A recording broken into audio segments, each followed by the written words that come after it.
ऐसे लेते हैं कि कनकेव मिरर करेगा पैरेलल, कहाँ से करेगी, फोकस से पास करेगी। जब रे पैरेलल गई हमारे पास, ठीक है, ध्यान से देखना, जो रे पैरेलल गई है हमारे पास इस तरह से, ठीक है, I am drawing it again, ठीक है, ये रहा ओ, ए पे वो रिफ्लेक्शन सफर करती है, ठीक है, उसके बाद पैरेलल रे कहाँ से पास करेगी, फोकस से पास करेगी, ठीक है। तो अच्छा ये तो हो गया, इसका मतलब यहाँ पे हुआ पॉइंट ऑफ रिफ्लेक्शन, ठीक है, यहाँ से पक्का कुछ ना कुछ नॉर्मल, यहाँ पे कुछ ना कुछ नॉर्मल होगा हमारे पास। तो ये रे ऑफ लाइट आई, तो ये नॉर्मल के साथ एंगल बना रही है, तो इसको हम क्या बोलेंगे, इंसिडेंट रे आई, ठीक है।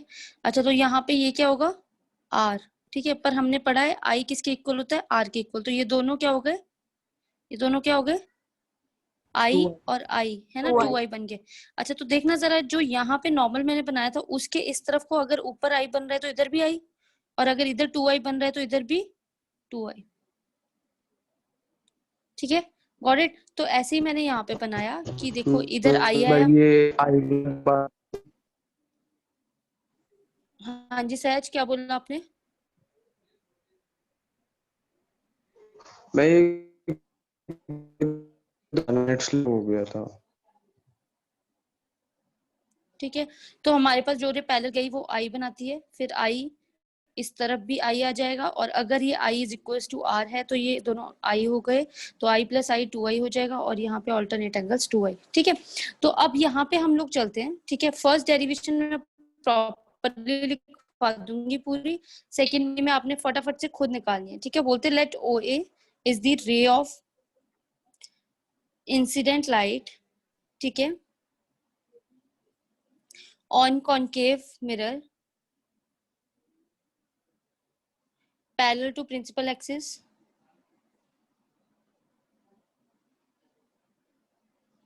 it suffers reflection at A and passes through principal focus, ठीक है, फोकस, ठीक है। अब देखना जरा इसमें हम लोगों के पास कैसे होगा, ठीक है। अब एक और चीज जो कंस्ट्रक्शन करनी है वो ऐसे कंस्ट्रक्शन करनी है कि draw a normal A N, मतलब परपेंडिकुलर ड्रॉ करना है, लिखिए ड्रॉ और perpendicular A N on axis, ठीक है, हमने बना दिया। अब हमारे पास यहाँ से स्टार्ट है स्टोरी, जो आपके पास एक्चुअली आपने करनी है, कंसीडर ट्रायंगल कैन CAN, ये वाली ट्रायंगल कंसीडर करनी है। फटाफट से बताओ tan i कितना होगा, यहाँ पे CAN कैन ट्रायंगल में tan i कितना होगा, AN over CN, AN over NC, ठीक है, क्योंकि पोल से मेजर करने हैं ना, तो इधर से ही प्रोनाउंस करेंगे हम हर चीज, ओके, AN over NC, बिल्कुल सही। अब ना देखो हम लोग जो दो आर्ग्यूमेंट्स लगा रही हूँ यहाँ पे, और वो पूरी आगे बोलते हैं कि as the aperture is very large, aperture is, sorry छोटा लेंगे, अपर्चर इज वेरी स्मॉल, ठीक है, हमारे पास अपर्चर छोटा सा है, तो अगर अपर्चर स्मॉल है तो बोलते हैं कि जो ए से यहाँ पे परपेंडिकुलर ड्रॉ किया, एनपी का जो डिस्टेंस है वो नेग्लिजिबल है, ठीक है। अपर्चर बहुत छोटा होने के कारण जो पॉइंट एन है वो पी के बहुत पास लाई कर रहा है, aperture is small therefore N is close to P, तो जो भी डिस्टेंस हम एन से मेजर करेंगे वो बोलेंगे कि हम किससे मेजर कर रहे हैं, पी से मेजर कर रहे हैं, P से, है ना, क्या approximately equal to P C, ठीक है। अच्छा ये आर्ग्यूमेंट भी हो गया हमारे पास, ठीक है। सेकेंड लेके आते हैं, बोलते हैं कि अपर्चर स्मॉल है, फिर से also due to small aperture, aperture small होने के कारण एंगल आई जो होगा ये भी बहुत स्मॉल होगा, बहुत छोटा होगा, ठीक है। अच्छा तो जब कभी स्मॉल एंगल्स होते हैं ना, तो हम क्या करते हैं, उनके टेंजेंट्स को रिमूव कर देते हैं, टेंजेंट्स हो और जो साइन हो उनको रिमूव कर देते हैं, साइन को रिमूव कर दो, किसके साथ, सिर्फ एंगल के साथ, टेंस को रिमूव कर दो सिर्फ उसके एंगल्स के साथ, सिर्फ एंगल्स रह जाने चाहिए, मतलब थीटा वगैरह रह जाने चाहिए, ठीक है। जब हमें रिक्वायरमेंट होगी अकॉर्डिंग टू द क्वेश्चन की रिक्वायरमेंट, आई को tan में चेंज कर सकते हैं, tan को अकेले आई में चेंज कर सकते हैं, ठीक है। पर यहाँ पे ये ऐसे ही लिखा रहने देना है। तो हमने क्या बोला कि स्मॉल अपर्चर होने के कारण n बहुत पास लाई कर रहा होगा p से। दूसरा हमने क्या बोला कि टेंजेंट i जो होगा वो अप्रोक्सीमेटली i बन जाएगा हमारे पास, ठीक है। सो देयरफॉर इक्वेशन बिकम्स, जो ऊपर वाली इक्वेशन थी वो हमारे पास कैसे बन गई, tan i का सिर्फ i रह गया, i an बाय, अच्छा nc की जगह पे मैंने क्या लिखा है pc, तो an बाय pc, तो इक्वेशन नंबर 1 बन गई, ठीक है। अब सिमिलरली ऐसे ही लिखते हैं, कंसीडर ट्रायंगल फैन, ठीक है। कंसीडर कीजिए triangle fan, fan triangle consider कीजिए, FAN, tan 2i निकालो इसमें, tan 2i an bye nf। अभी तो मैंने बोला सब इधर से मेजर करते हुए बोलने हैं, nc बोला था ना पहले, तो nf आ गया आपके पास, ठीक, ठीक है। तो बाय सेम आर्ग्यूमेंट्स, कौन कौन से, कि अपर्चर स्मॉल है तो जो n है वो बहुत पास लाई कर रहा होगा किसके, p के, तो nf will be approximately equal to pf and tangent 2y will be approximately equal to 2y। Replace कर दिया अब हमने, तो इसको इसी क्वेश्चन में सब्स्टिट्यूट करो, तो therefore 2y is equals to हमारे पास कितना आ गया, an over pf, equation number 2, ठीक है। अब क्या करूंगी, यूजिंग 1 in 2, ऊपर से i की वैल्यू उठा के इसमें पुट करते हैं, 2 into an over pc is equals to an over pf, ठीक है। an से an ऊपर ही कैंसिल हो गया, तो ये कितना आ गया, 2 ब्रैकेट में 1 by pc is equals to 1 by pf, ठीक है। अब अप्लाइंग साइन कन्वेंशंस, करो अप्लाई साइन कन्वेंशन, डायग्राम को देखिए और साइन कन्वेंशंस अप्लाई कीजिए। चलिए जल्दी साइन कन्वेंशन अप्लाई कीजिए। पीसी कितना आएगा, हाँ जी माइनस में नेगेटिव क्या, क्या negative, sign PC negative sign जो नेगेटिव, पर डिस्टेंस किस, होगा तो डिस्टेंस क्या है, ये पीसी का डिस्टेंस क्या होता है, distance between pole and centre of curvature, R तो क्या माइनस आएगा आर माइनस आर, पीएफ कितना होगा minus small F minus small F. P से सी का डिस्टेंस होता है रेडियस ऑफ कर्वेचर, और यहाँ से यहाँ का डिस्टेंस होता है स्मॉल एफ, तो दोनों माइनस, क्योंकि हम अगेंस्ट दी किसके जा रहे हैं, इंसिडेंट रे इधर को चल रही है और हम against the incident ray measure कर रहे हैं, तो मैं मेजर कर रही हूँ पी से इधर की तरफ, जब भी ऑपोजिट डायरेक्शन में मेजर कर रही हूँ तो वो नेगेटिव आएगा, पी से सी माइनस आर, पी से एफ माइनस एफ, तो मैंने यहाँ पे सब्स्टिट्यूट कर दिया। So therefore, substituting above, 1 by r is equals to minus 1 by f, negative से नेगेटिव कैंसल, तो f is equals to r by 2, यही प्रूफ करना था ना हमें, यही रिलेशन होता है। हमें एक बार सेकंड वाला पेज दिखा दो फिर से। तो अगर तो देखो आपका इस element के साथ कर गया, तब तो आपने सारी साइन कन्वेंशन भी सही लगाई है, एवरीथिंग विल बी एप्रोप्रिएट। चलें अब आगे,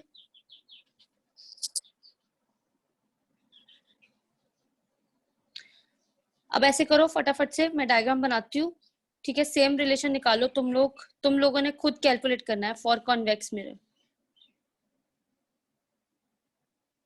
ठीक है। For convex mirror you are going to calculate by yourself, ठीक है। डायग्राम मैं बना के देती हूँ, क्या रे ऑफ लाइट कोई है आपके पास, ठीक है, ओके। तो देखो यहाँ से यहाँ ओ ए जा रही है, ठीक है। तो इसने जाना तो था, पास तो करना था इसने, पर ये यहीं पे कट कर गई, तो appears to pass through focus, तो ये फोकस से पास कर गई, ठीक है। अच्छा, तो यहाँ से भी एक रे आएगी हमारे पास जो कि कंप्लीटली किसका पार्ट प्ले करेगी, नॉर्मल का पार्ट प्ले करेगी, तो ये आ गया सेंटर। तो यहाँ पे हमारे पास इधर आई बना, इधर आर बना, ठीक है। तो यहाँ पे हमारे पास कितना बन गया, 2i, ठीक है, ये एकदम स्ट्रेट लाइन होनी चाहिए थी, मेरी स्ट्रेट लाइन नहीं बनी है। आप लोग एकदम स्ट्रेट बनाना फोकस से जो पास करती है, ठीक है, तो तभी आपको ट्रांसवर्सल की सेम साइड पे 2i मिलेगा और इसकी इस तरफ पे i मिलेगा। ऐसी परपेंडिकुलर ड्रॉ करो n, ठीक है, सेम आर्ग्यूमेंट, सब कुछ सेम। लीजिए फिर consider triangle can and fan. Ma'am ऊपर वाला दिखाना एक बार।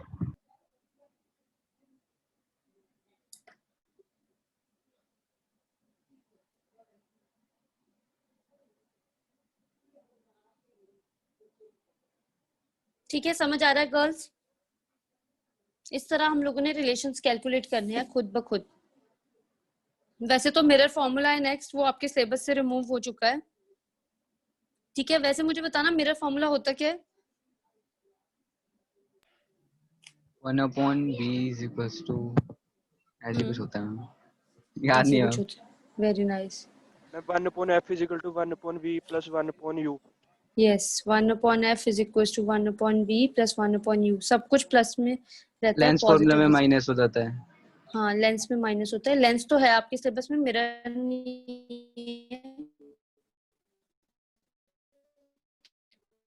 नहीं करवा रही। तो कॉनकेव और कॉन्वेक्स के केसेस कैसे होते हैं?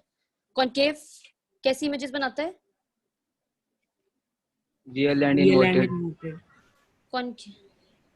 Real and inverted. और एक लास्ट केस होता है जिसमें वो कैसी इमेज बनाता है? Virtual and erect virtual and erect. Virtual and erect. When object is between p and f। हाँ जी, object is between p and, और उसकी तो सारी हमारे पास क्या होती है कॉन्वेक्स की? Virtual and virtual erect and erect. And oh ठीक है, वेरी नहीं, एनलार्ज नहीं होती, डिमिनिश्ड होती। देखिए यहाँ पे कैन ट्रायंगल में कितना आया? tan i is equals to, देखना अभी नोटिस करना, मैंने नेमिंग इस तरह से ले रखी है ना, आप लोग ध्यान से नोटिस करना है। यहाँ पे जितनी भी मैं डेरिवेशंस करवाऊंगी ना पूरी रे ऑप्टिक्स में, आपको डेरिवेशन एक करनी पड़ेगी, बस आपको डायग्राम्स लर्न करनी है। वाई? बिकॉज डायग्राम्स आपकी हर एक की डिफरेंट होगी और साइन कन्वेंशन डिफरेंट होगी। बाकी जो मैंने डेरिवेशंस बना रखी हैं वो सबकी सेम है, बिल्कुल सेम डेरिवेशन है, तो आपको ज्यादा मेहनत करने की जरूरत नहीं है, सिर्फ आपको मेथड देखना है, ठीक है। तो आई tan i किसके बराबर? अप्रोक्सीमेटली i के बराबर, तो i is equal to an over pc, ठीक है। ऐसी दूसरी ट्रायंगल कंसीडर करो फैन, ठीक है, तो यहाँ पे tan 2i will be equal to an over nf, ठीक है। फिर 2i is equal to an ओवर pf, ठीक है। वैल्यू सब्स्टिट्यूट करो, साइन कन्वेंशन लगाना जरा। pf कितना है और pc कितना है? हाँ जी, pf कितना है और pc कितना है? Small f Excuse me, ma'am.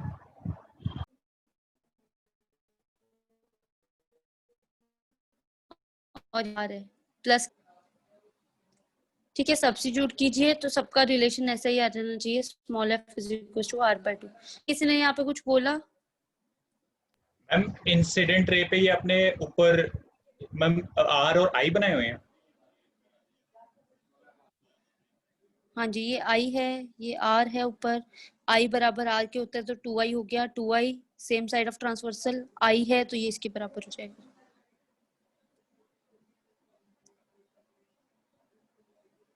ये वाली जो रे है ये एकदम से ऐसे जा रही है ना, एक रे ऐसे जा रही है और एक नीचे पैरेलल की तरफ है, एक क्रॉस करके सी के साथ इधर एक आई बना रही है, एक इधर आई बना रही है, तो on the same side of transversal, ठीक है। ऐसे ही जो 2i वाला है उसका देखना, एक आई इधर बन गया तो i 2i, और यहाँ पे on the same side of transversal तो ये 2i बन जाएगा,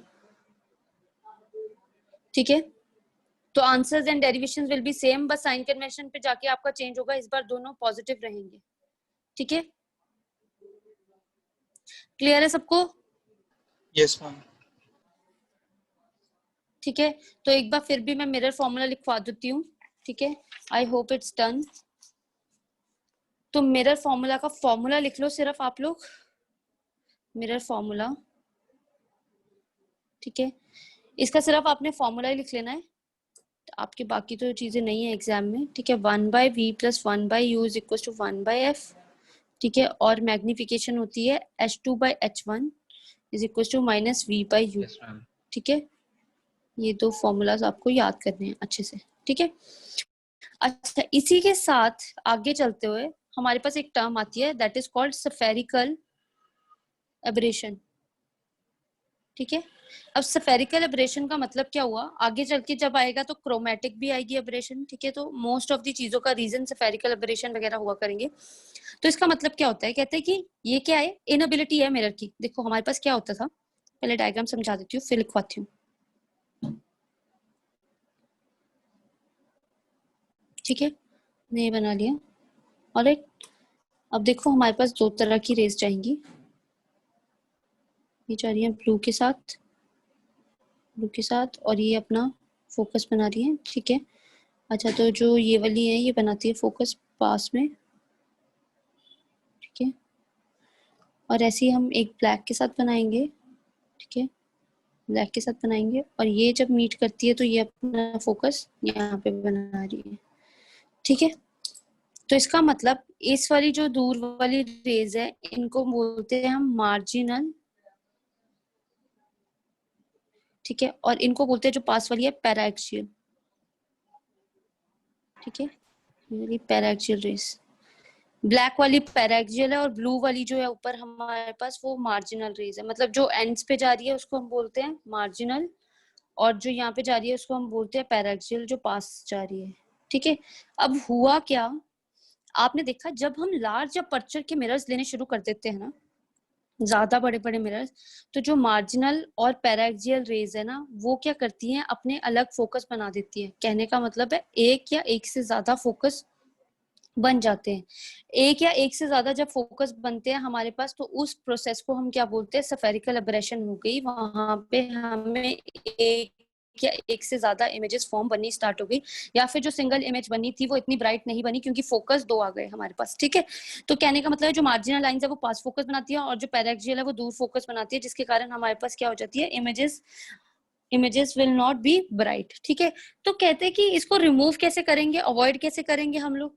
ऐसे तो जब हम टेलीस्कोप वगैरह बनाते हैं तो उसमें बीच में रिफ्लेक्टिंग मिरर्स भी यूज हो रहे हैं लेंसेज के साथ साथ, तो बोलते कि फिर ऐसे तो हमारे पास गड़बड़ हो जाएगी, और वो भी लार्ज साइज की जब हमने चीजें देखनी होती है लार्ज साइज का तो बनाना पड़ेगा।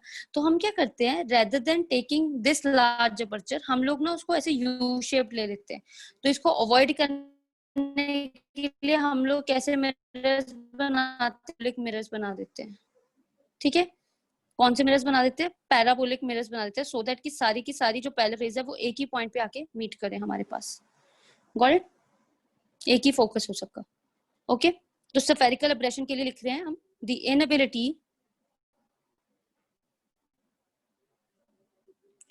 Of spherical mirror. फर्स्ट वाली रे का नाम एक बार फिर से बता दो। ये जो ऊपर वाली रे है इसको बोलते हैं हम मार्जिनल रेज, मार्जिन पे चल रही है, और जो नीचे वाली हैं पास वाली हैं उनको बोलते हैं हम पैराएक्सियल।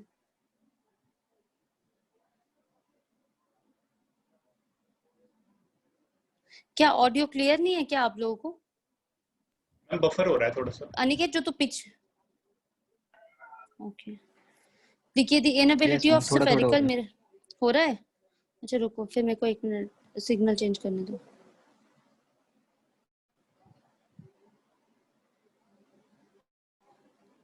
अभी क्लियर है, अभी आ रही है आवाज आपको?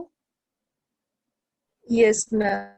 है ना, अभी क्लियर है, ओके ठीक है। The inability of a spherical mirror of large aperture to focus all the rays falling at it या falling on it at one point, मतलब एक पॉइंट पे फोकस ना करवा पाना, that is called spherical aberration. मतलब ठीक है, इनएबिलिटी है उसकी is called spherical abrasion.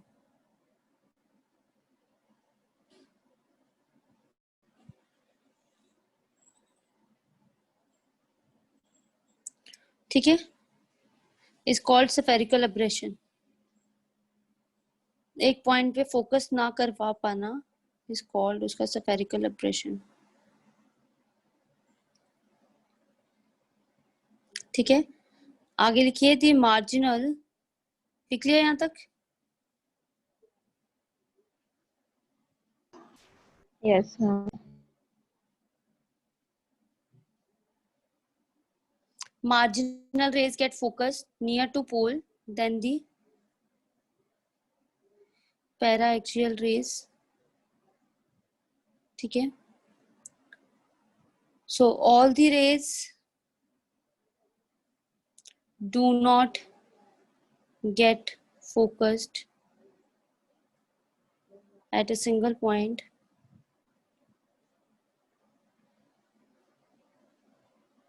The image is not bright.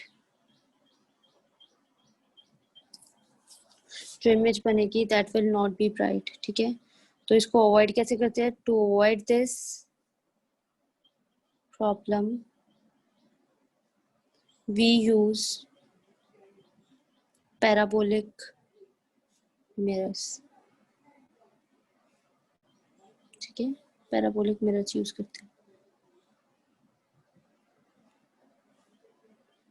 Is it clear? Spherical aberration पता चल गया.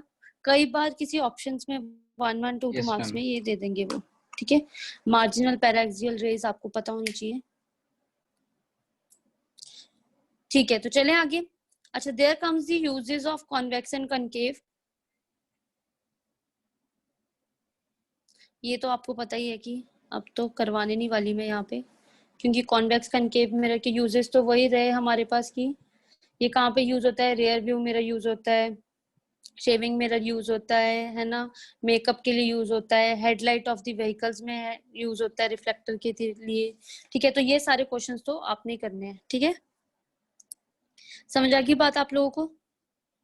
यूजेस तो आप सबने होमवर्क में खुद से करने हैं और अच्छे से कर लेना. ठीक है, कई बार कोई क्वेश्चन जो बनता है वो यूजेस से ही स्टार्ट होता है हमारे पास. ठीक है, कि शार्प और ब्राइट इमेज बन रही है. हाँ जी, मैम इसका रीजन बता दो कि 2 फोकस क्यों बनते हैं मैम, उसका अलग है उसका. बता तो दिया, क्योंकि वो बहुत लार्ज अपर्चर नहीं होता, बहुत बड़ी अपर्चर पे नहीं बना. मतलब इतना बड़ा जितना ये पेज है इतने बड़े पे लेंस बन रहा है, तो एक बहुत दूर वाली रे जाती है, मतलब दूर वाला एंड, जो दो दूर वाली होती है वो अपना फोकस यहाँ पे बना देगी, और जो पास वाली बिल्कुल पास पड़ती है उनका फोकस, देखो फोकस तो यहाँ पे बन गया था, मार्जिन ने बना दिया, पर जब पास वाली आएगी और अपना नॉर्मल एंगल ऑफ इंसिडेंस और एंगल ऑफ रिफ्लेक्शन दिखाती है तो वो उनका मैच ही नहीं करता उसके साथ, वो बहुत दूर चला जाता है. तो इसका मतलब जो पास वाली है उनका फोकस दूर बनता है और जो दूर वाली है उनका फोकस पास बन जाता है, जिसके कारण हमें नंबर ऑफ फोकसेस मिल जाते हैं, क्योंकि अपर्चर बहुत लार्ज है. जब छोटे लेंसेज होते हैं तो उनका फोकस बनाना बहुत आसान हो जाता है हमारे पास, क्योंकि छोटे छोटे लेंसेज है. तो आज तक हम लोगों को जितना भी सिखाया जा रहा है हमने छोटे छोटे मिरर्स ही बनाए जिनके छोटे अपर्चर्स आए. ठीक है, चाहे लेंस ले लो चाहे आप मिरर ले लो, दोनों में स्फेरिकल एब्रेशन आता है, क्योंकि जिनका भी लार्ज साइज होगा उनके जो एंड्स हैं वो डिफरेंटली फोकस करेंगे और जो पैराक्सियल लाइंस है वो डिफरेंटली फोकस करती है. क्लियर है सबको? Yes ma'am. ठीक है, अच्छा चलो आज नया पोर्शन स्टार्ट करते हैं, रिफ्रैक्शन ऑफ लाइट. ठीक है, रिफ्लेक्शन में सिर्फ यही था आप लोगों के पास, रिफ्रैक्शन करते हैं. तो बताओ चलो अब रिफ्रैक्शन ऑफ लाइट होता क्या है? Bending of light. Bending of light when it Bending of moves light from when light one goes from medium one to medium another to medium. The phenomenon of change in path of light when it travels from One medium to One another. medium to another. है ना, जब एक medium से दूसरे medium में जाती है, one medium to another. ठीक है, तो उसको हम क्या बोलते हैं? रिफ्रैक्शन हो रही है. क्लियर है? यहाँ तक क्लियर है सबको? अब चलते हैं आगे. 2 केसेस आते हैं. ठीक है, अच्छा पहले 2 मीडियम्स के बारे में पढ़ लेते हैं. एक होता है रेयर मीडियम और एक होता है डेंसर मीडियम. रेयर मीडियम कौन सा हुआ? रेयर मीडियम किस, स्पीड ज्यादा होती है. कोई और? जिसमें density यस, जिसमें डेंसिटी कम बेंडिंग हो, एंगल कम डेंसिटी होता है. डेंसिटी लेस हो. नो डेंसिटी लेस हो हमारे पास, particles lie far away from each other, के पार्टिकल्स दूर दूर हो. ठीक है, और डेंसर मीडियम कौन सा होता है हमारे पास?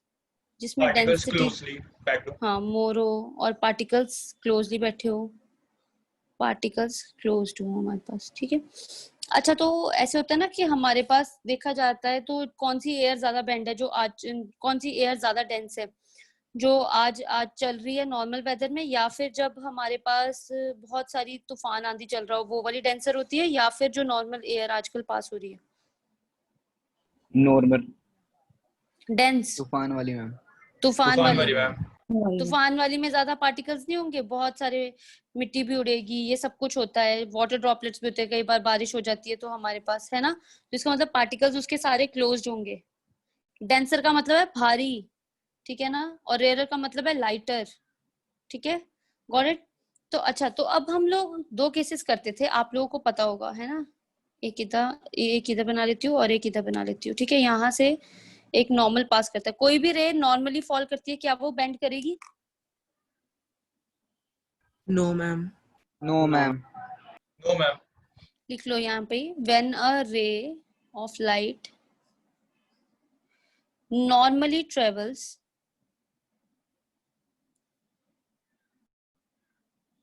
along the path it do not bend, ठीक है, ये बेंड नहीं करती है, बट अच्छा, यहाँ पे अब क्या होगा, हमारे पास पिछली बार स्पीड नहीं चेंज होती थी, यहाँ पे स्पीड चेंज करा करेगी, स्पीड चेंज करती है, स्पीड चेंजेस, ठीक है?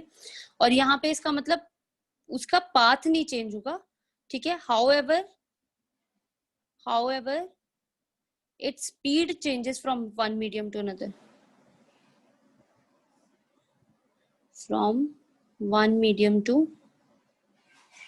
another, मतलब स्पीड उसकी पक्का से चेंज होगी। अच्छा, इस वाले पोर्शन को प्लीज बहुत ध्यान से सुनना, जो मैं आज आपको रिफ्रैक्शन का करवा रही हूँ, क्योंकि इसमें 2-3 हिंट्स दूंगी, तो वही आपका लिखने का तरीका है, वरना आप एग्जाम में वो लिखने के तरीके में आप गड़बड़ कर दोगे तो फिर हमेशा ही गड़बड़ रहेगी, ठीक है? चले आगे, ठीक है? अब सब लोग ध्यान से सुनना, बिकॉज जब मैं पूछा करूंगी कि कहाँ पे आपके पास विद रिस्पेक्ट टू 1 और 2 कैसे करोगे, तो फिर आप अच्छे से एक्सप्लेन कर पाओगे, ठीक है? चलिए जरा, अच्छा, ये रे ऑफ लाइट फॉल कर रही है हमारे पास, ये कोई मैं बोल देती हूँ रेयर मीडियम है, और ये डेंसर मीडियम है, ये ऊपर डेंसर मीडियम है, ये रेयर मीडियम है ना? तो जल्दी बताओ, rarer to denser, away, Heading towards normal. Yes. ये बोल रहे टुवर्ड्स, क्या ये सही है अर्शबीर? ये बताना जरा, ये कहता रेयर टू डेंसर जाएगा तो बोलता टुवर्ड्स जाना, क्या ये सही है गर्ल्स? बताओ भाई, ये तो बचपन की बातें हैं, 8th क्लास में पढ़ा दिया जाता है आप लोग। Yes ma'am. अभी देख लो, तुम लोगों को मैं सिखा देती हूँ, whenever it goes to rarer to denser, तो हम लिखेंगे ये टुवर्ड्स ही जाएगा, yes, it will bend towards normal, ये देखो ये टुवर्ड्स नॉर्मल बेंड कर जाएगा, ठीक है? तो यहाँ पे ये आर बनाएगा हमारे पास, एंगल ऑफ रिफ्रैक्शन। अच्छा, नोटिस करना, आर से डी जा रहे हैं ना, रेयर टू डेंसर, आप हर बार भूल जाते हो, तो इतना याद रखना, टुवर्ड्स में क्या आ रहा है वर्ड में, आर से डी, ठीक है? इससे लर्न कर लेना, दीज आर दी हिंट्स, कभी भी गलत नहीं होंगे फिर आपके, ठीक है? ठीक रहेगा यहाँ ये बात सबको? यस ठीक है, मैम। तो जब ये जा रहा है डेंसर टू रेयर जा रहा है, तो फिर पक्का से ये हमारे पास क्या है, अवे फ्रॉम नॉर्मल, जानी Away ऐसे from चाहिए the थी पर वो normal. चला जाता है, ठीक है? तो फिर एंगल ऑफ रिफ्लेक्शन पूरा चला जाएगा, तो इट विल गो अवे, तो दूसरा तो बच ही जाता है ऑपोजिट, है ना? टुवर्ड्स वाला याद रख लेना, आर पहले आता है रेयर, डी बाद में आता है डेंसर, जब भी रेयर टू डेंसर जाए तो टुवर्ड्स नॉर्मल आएगा। Is it clear? I yes hope ma'am. बना लिया होगा आप सबने भी मेरे साथ साथ, ठीक है?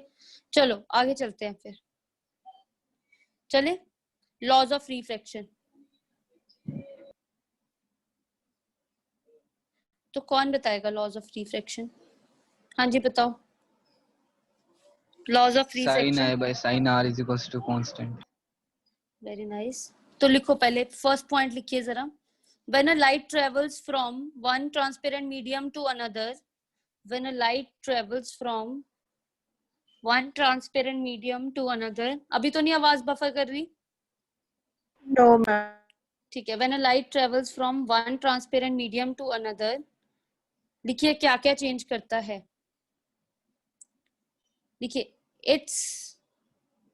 its velocity, wavelength, and refractive index changes,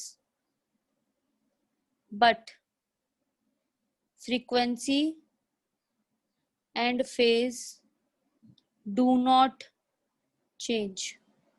क्या क्या चेंज करता है? वेलोसिटी, वेवलेंथ और रिफ्रैक्टिव इंडेक्स चेंज करेगा, फ्रीक्वेंसी और फेज उसका चेंज नहीं करेगा. फेज का मतलब होता है कोई भी एंगल आपके पास. ठीक है, ठीक है. अच्छा, तो जल्दी बताओ. एक तो खालिद ने बता दिया कि sine of angle of incidence to the sine of angle of refraction will be equal to, At the point of incidence, line same plane. Reflected ray is equal to incident ray.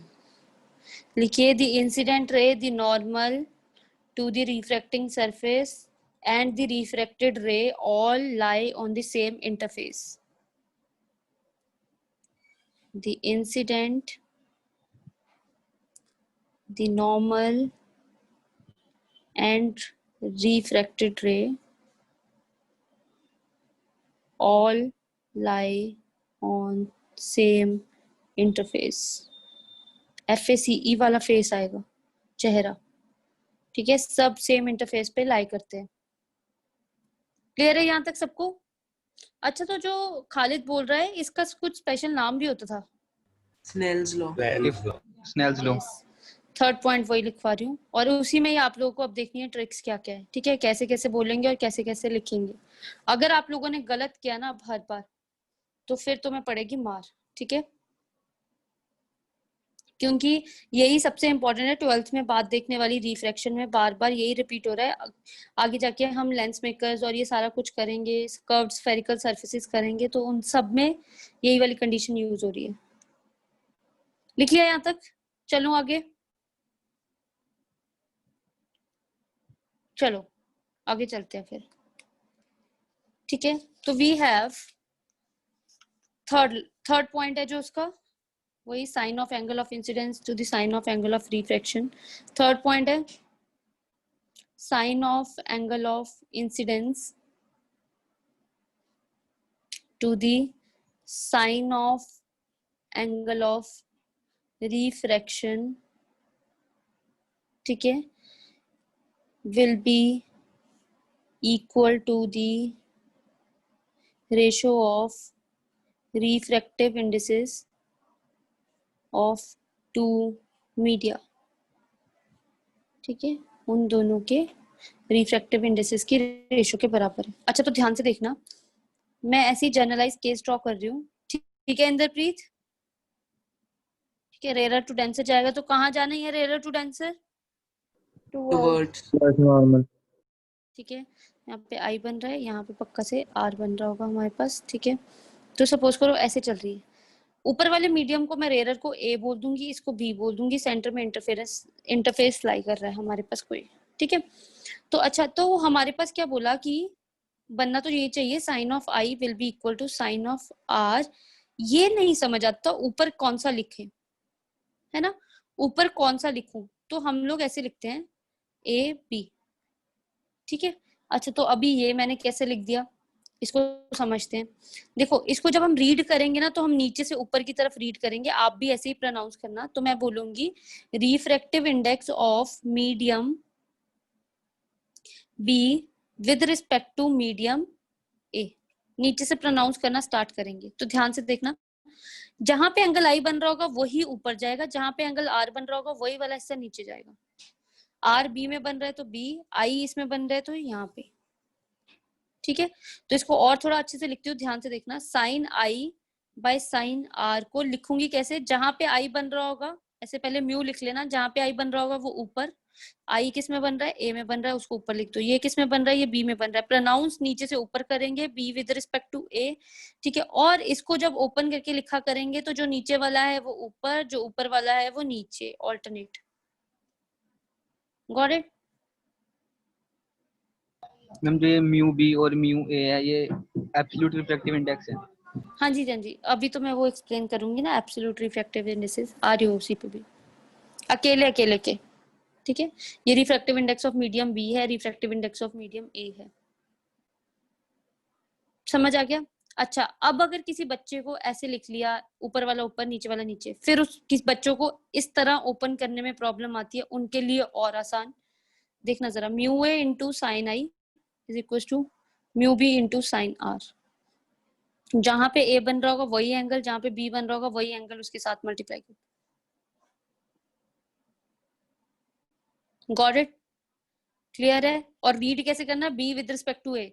तो इतना याद रख लेना, आज के बाद मैं आपको ऐसे नहीं बोलने वाली बी वाई ए, मैं यही वाली लैंग्वेज बोलने वाली हूँ, विद रिस्पेक्ट टू ए।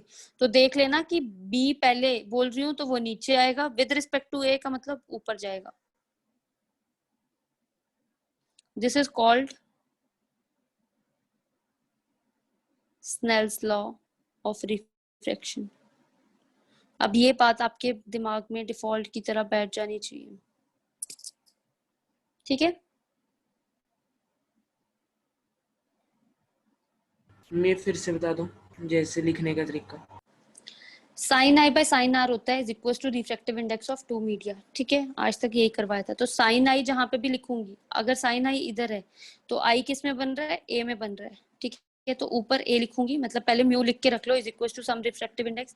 तो जिसमें आई बन रहा होगा वो वाला मीडियम ऊपर, ये नीचे है तो इसका नीचे। अगर ऊपर आर होता तो ऊपर मैं बी लिखती, अगर नीचे आई होता तो मैं ऊपर नीचे ए लिखती, ठीक है? अच्छा, तो अब इस वाले को तोड़ के लिखना कैसे है, अगर ऊपर ए है तो वो नीचे जाएगा, ऊपर बी है, नीचे बी है तो वो ऊपर जाएगा, ठीक है?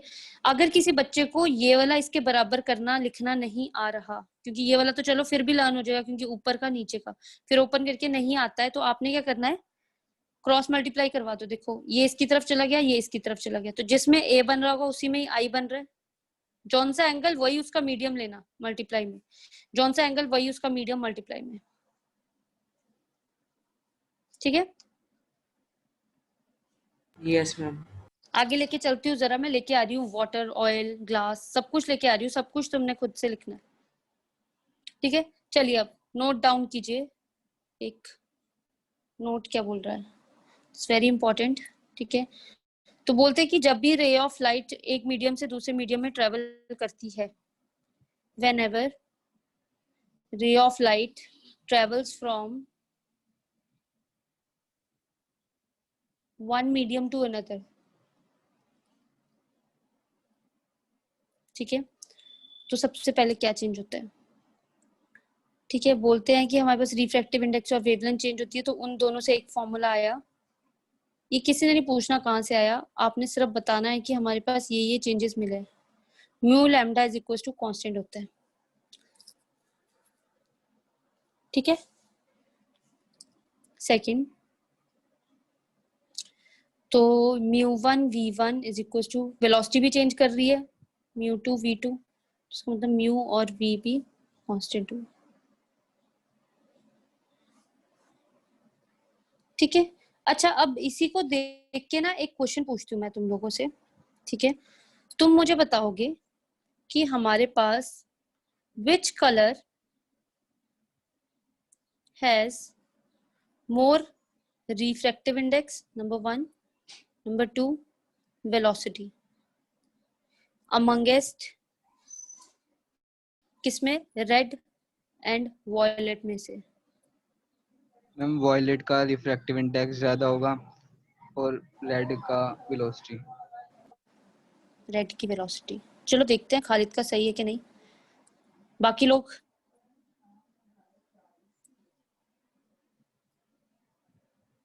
हाँ जी, यस मैम।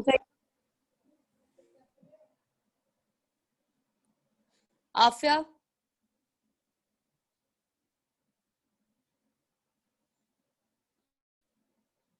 हाँ जी, रजत कुछ आ भी रहा है समझ? Shivang, yes ma'am. ये रजत बोलता नहीं है क्या? हाँ, मौन व्रत पे है क्या? जल्दी बताओ, चलो हमारे पास क्या है, which colour has more refractive index? Khalid ने बता दिया है, हमारे पास किसके पास है, वॉलेट, वॉलेट के पास, वॉयलेट के पास, यस। वो कैसे आया अनुश्री, क्या एक्सप्लेन करना जरा। कि वो वेंट ज्यादा करती है मैम। अच्छा, कोई और नया तरीका? हाँ जी खालिद, आप प्रोवाइड करना ma'am reason. Mu lambda constant है, वॉयलेट की वेवलेंथ कम होती है, रेड की ज्यादा होती है, तो उसकी वेवलेंथ कम वेरी है तो नाइस, रिफ्रैक्टिव इंडेक्स ज्यादा। Very nice, very nice. देखो रेड कलर की जो वेवलेंथ होती है वो ज्यादा होती है और वॉयलेट कलर की जो वेवलेंथ होती है वो कम होती है। ठीक है, mu is inversely proportional to lambda. जिसकी वेवलेंथ ज्यादा उसका रिफ्रैक्टिव इंडेक्स कम, है ना। रेड कलर हम बोलते हैं ना, ग्रीन वाई लाइट्स जो हमारी ट्रैफिक लाइट्स है, they are red in colour. जो होती है हमारे पास रेड कलर क्यों, क्या ताकि डेंजर सिग्नल दूर से दिख जाए। ज्यादातर सारी चीजें रेड कलर में क्यों होती है? It's because it this colour has maximum wavelength, तो ये स्प्रेड कम होता है। ठीक है, फैलता कम है, तभी तो कार, एक्टिवास, गाड़ी, कार्स जितना भी हमारे पास होता है उन सब की बैकलाइट जो होती है वो रेड कलर में होती है, सो दैट हमें फॉग वाले दिनों में भी क्लियरली विजिबल हो जाए रेड कलर। तो रेड कलर की सबसे ज्यादा वेवलेंथ है और वॉयलेट कलर की सबसे कम वेवलेंथ है। तो जिसकी वेवलेंथ ज्यादा उसका रिफ्रैक्टिव इंडेक्स कम, जिसकी वेवलेंथ कम उसका रिफ्रैक्टिव इंडेक्स ज्यादा। सो लिखिए therefore the wavelength of violet color is less, thus refractive index will be more। ऐसे ही रैंडमली आ सकता है आपको 1 मार्क वाले क्वेश्चंस में। ठीक है, सेकंड पार्ट पे आते हैं। किसकी वेलोसिटी ज्यादा है? रेड की। रेड की। रेड। अब अनुश्री क्यों है, जरा बताना रीजन।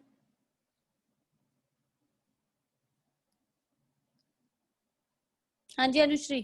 क्योंकि मैम वो म्यू नॉट ज्यादा है मैम किसका? रेड क्यों, क्योंकि इसकी अभी वेवलेंथ कम। अभी तो बोला कि रेड का कम है, अभी तो मैंने बोला वॉयलेट का मोर होगा। Refractive index will be more of violet. है करके गड़बड़। अब देखो जरा हमारे पास ये है रेड कलर का अगर रिफ्रैक्टिव इंडेक्स कम है क्योंकि वॉयलेट का मोर है, तो रेड की वेलोसिटी क्या होगी हमारे पास? ज्यादा।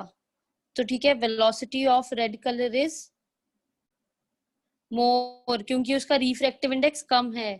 ठीक है, वॉयलेट का रिफ्रैक्टिव इंडेक्स हमारे पास क्या है? ज्यादा है, तो उसकी वेलोसिटी क्या होगी? कम होगी। Got it? Yes ma'am. ठीक है, आई होप सबको क्लियर हो गया होगा। हाँ जी कशिश, is that appropriate? Yes, ma'am. ठीक है, चलिए अब आगे चलते हैं हम लोग। सरगम समझ आ रहा है आपको? आंचल एंड आंचल? Yes, ma'am. ठीक है, अभी नेक्स्ट चलते हैं हम लोग एब्सोल्यूट रिफ्रैक्टिव इंडेक्स पे। जल्दी बताओ एब्सोल्यूट रिफ्रैक्टिव इंडेक्स क्या होता है? Refractive index of a medium with respect to vacuum और एयर। Yes, very nice. इसमें बोलते हैं speed of light in free space divided by speed of light in vacuum. Medium. Vacuum और free space एक ही होती है भाई। अनुश्री ऐसे कॉन्फिडेंस से बोलेगी ना, गलत भी। हाँ जी, स्पीड ऑफ लाइट कितनी होती है फिर?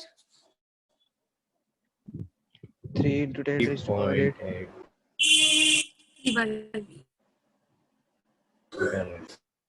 अच्छा, तो अच्छा क्या ये रिफ्रैक्टिव इंडेक्स कैसा होना चाहिए, लेस देन 1 या greater than 1? Greater than 1। Greater than 1। Greater than 1। Why? हाँ जी, Shivang will give the answer, nobody else. Ma'am less than 1 होगा। शिवांग के तरह ऐसे में क्यों? उसका भी वाई बोल दे फिर।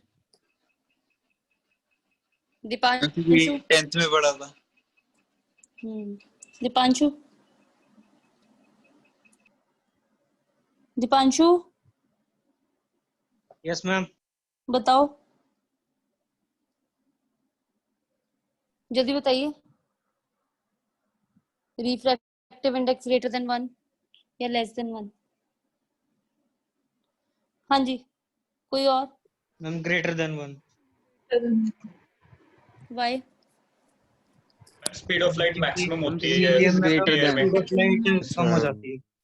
स्पीड ऑफ लाइट आज तक कोई भी चीज स्पीड ऑफ लाइट से ग्रेटर बनी ही नहीं है। नालायक, लेस देन 1 कैसे बोल दिया शिवांग तूने?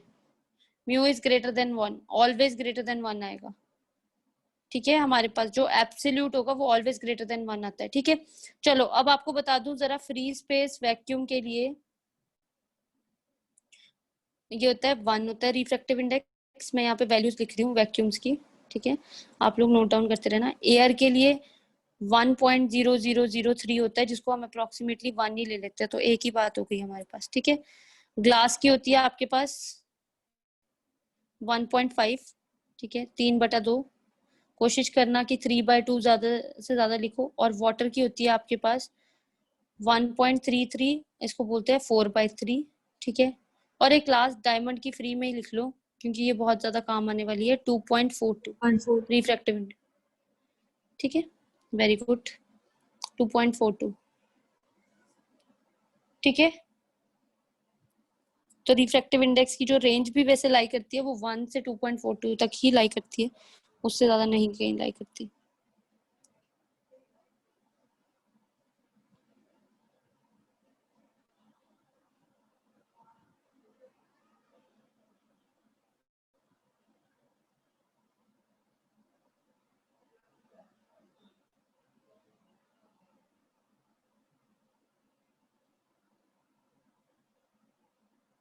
ठीक है, यहाँ तक चलूं आगे? ये लिख लिया सबने? हाँ जी, रिलेटिव रिफ्रैक्टिव इंडेक्स क्या हुआ? What is relative refractive index of medium 1 medium 1 with medium 2। एक का दूसरे मीडियम के साथ, है ना?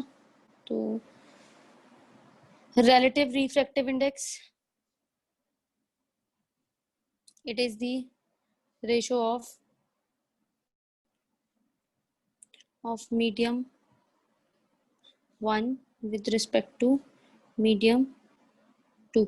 ठीक है, तो चलो फिर अब फटाफट से मुझे आंसर्स निकाल के दो। पहला निकाल के दो रिफ्रैक्टिव इंडेक्स ऑफ, कोई नहीं बोलेगा, जिससे पूछूंगी वो बताएंगे। ठीक है, refractive index of glass with respect to water, और उसी रेशो में लिख के बताना वो म्यू GA AG वाली। ठीक है, second refractive index of diamond with respect to water. ठीक है, third refractive index of oil, जिसका म्यू बता देती हूँ 1.2 है। ठीक है, विद रिस्पेक्ट टू ग्लास। चलो बताओ जरा ये केसेस।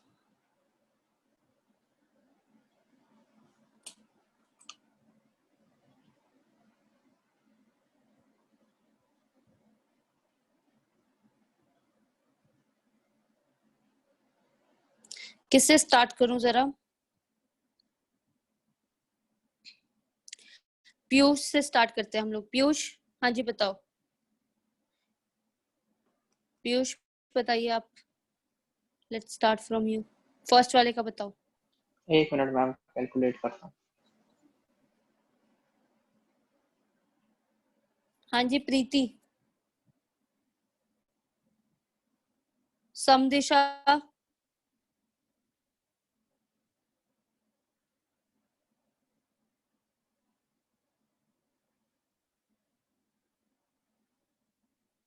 गौरांग,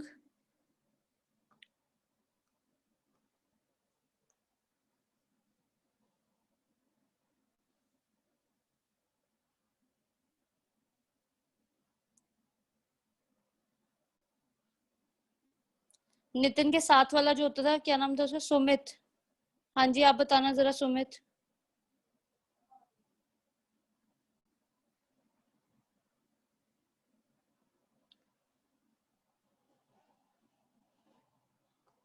पीयूष आया आंसर?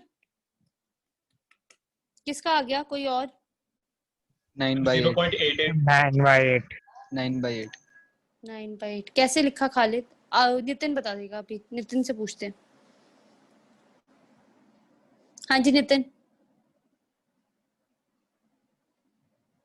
मैम ग्लास के रिफ्रैक्टिव इंडेक्स से वाटर का डिवाइड कर देना है। तो नीचे कौन से लिखूं, ऊपर कौन से लिखूं? मैम नीचे ग्लास लिखना है, ऊपर वाटर लिखना है।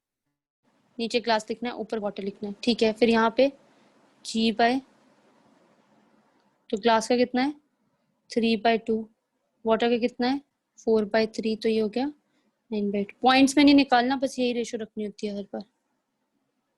ठीक है, आगे बताओ चलो। Diamond with respect to water, 1.81।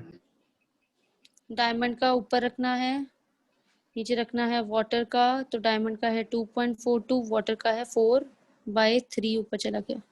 तो इसको सॉल्व करके आप लिख देना कितना आएगा, 6, 12, 1 कैरी 6, 7 पॉइंट दिस बाय 4। ठीक है, अब यहाँ पे oil with respect to glass है, ऊपर ऑयल लिखना, नीचे ग्लास लिखना। ठीक है, ऑयल का कितना है 1.2, ग्लास का कितना है 1.5, कैंसिल कर दो 12/15, तो ये बना 4/5, 4/5, 4/5 लिख लो। Ratios are better than points. Clear है? Yes ma'am. इजी है, हो जाएगा। चलो यस मैम। फटाफट एक न्यूमेरिकल लिखो। ठीक है, लिखिए न्यूमेरिकल। कैलकुलेट। इंद्रप्रीत जल्दी कैलकुलेट करके बता। Wavelength of light in air and glass when light of frequency is 6 into 10 raised to power 14 hertz travel from air to glass. What is speed of light in air? What is speed of light in glass?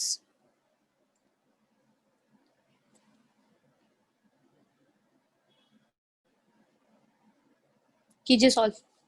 जितनी भी girls या फिर ये जो boys है ना जो अपना माइक ऑन नहीं करते, आदेश ने तो कभी किया ही नहीं, मतलब लिटरली जब भी मैं आपसे क्वेश्चन पूछती हूँ तो दिस इज वेरी डिसरिस्पेक्टफुल। ठीक है, ऐसे तो है नहीं कि मैं आप लोगों को जानती नहीं या पहचानती नहीं हूँ। ठीक है, और ये भी आप लोगों ने सोच के रखा हुआ है कि चलो अब क्लास ऑनलाइन लगती है, अब क्या फर्क पड़ता है। ठीक है, but you should be respectful for what you are doing. ठीक है ना, अभी कभी ना कभी लाइफ में तुम्हारे साथ होगा, देन यू विल रियलाइज। हाँ, एटलीस्ट आपको नहीं आंसर आता, इंक्लूडिंग गर्ल्स ऑल्सो। अभी Preeti and Samdisha, this is not a good behaviour. अगर आपको नहीं आंसर आता तो बोल दो कि हमें नहीं पता, we don't know.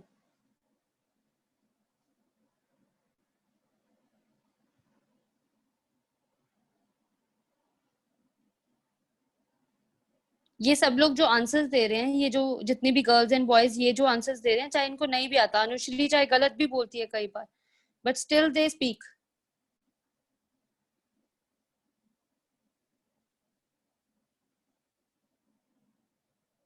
Twelfth class में हो गए हो, ये बातें तो सिखाने लायक है ही नहीं। These are the basic ethics. हाँ जी, किसी का आया आंसर?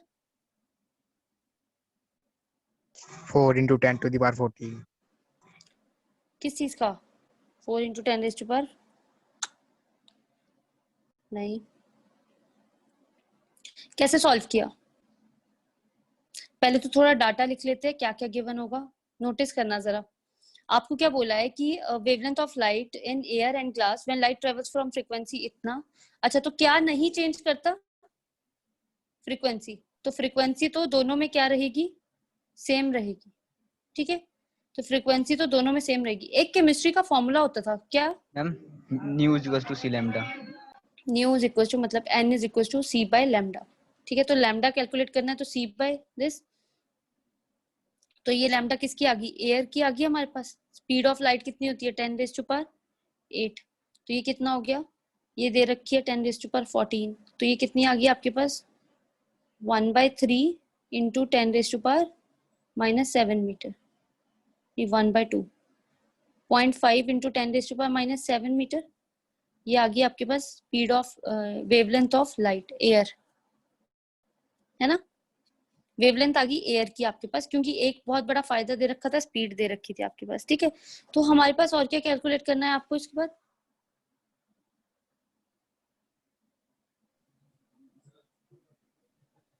ये पावर में -6 नहीं आएगा?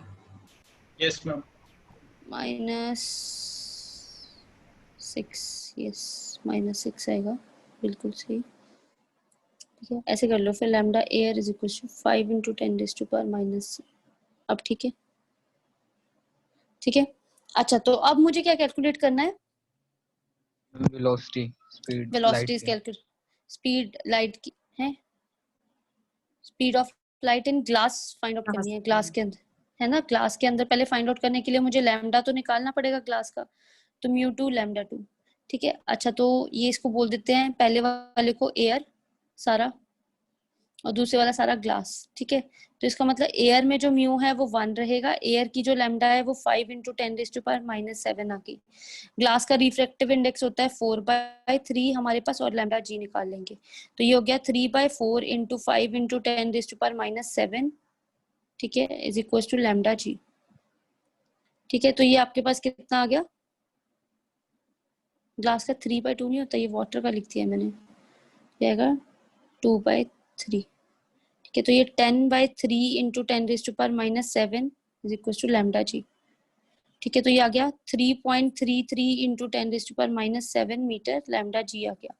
अब मुझे क्या निकालनी है? वेलोसिटी निकालनी है, तो μ1 v1 is equal to μ2 v2। Wavelength भी निकाल दी मैंने। ठीक है, calculate the wavelength of light in air and glass, अलग अलग से निकाल दी। अब स्पीड ही निकालनी है सिर्फ v2 के बराबर। ठीक है, तो ये v2 हमारे पास कितना आ गया? ग्लास को बोल रहे हैं हम v2। ठीक है, और ये है सारा एयर का डाटा, ये है सारा ग्लास का डाटा। तो एयर का 1 × स्पीड कितनी है? 3 × 10⁸ होती है, और ग्लास में रिफ्रैक्टिव इंडेक्स कितना हुआ हमारा? कितना हुआ? 3/2। तो 2 ऊपर चला जाएगा, 3 से 3 कैंसिल हो गया हमारे पास, तो 2 × 10⁸ मीटर/सेकंड आ गई velocity of light in glass. Easy? मुश्किल था कुछ? पहले देखो ना आप लोग चीजें क्या क्या निकालनी है जर्नलाइज में। स्पीड ऑफ लाइट दे रखी होती है तो उसने तो आधे से ज्यादा काम आसान कर दिया होता है हमारा। क्लियर है? Yes ma'am. ठीक है, तो फिर दैट्स ऑल फॉर टुडे, है ना। किसी को कोई डाउट इसमें? तो पढ़ के आना ये विद रिस्पेक्ट टू वाली कहानियां, क्योंकि आगे बहुत ज्यादा यूज होने वाली है। यही ना हो कि नेक्स्ट क्लास में तुम लोग भूल जाओ।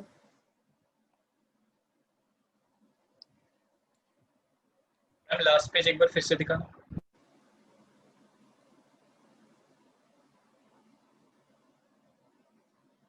ऑल राइट देन, ठीक है। मैम मेरे को साइन वाला दिखा दो। हाँ, कौन सी वाला? साइन वाला, लॉ ऑफ रिफ्लेक्शन के बाद। अच्छा, Yes.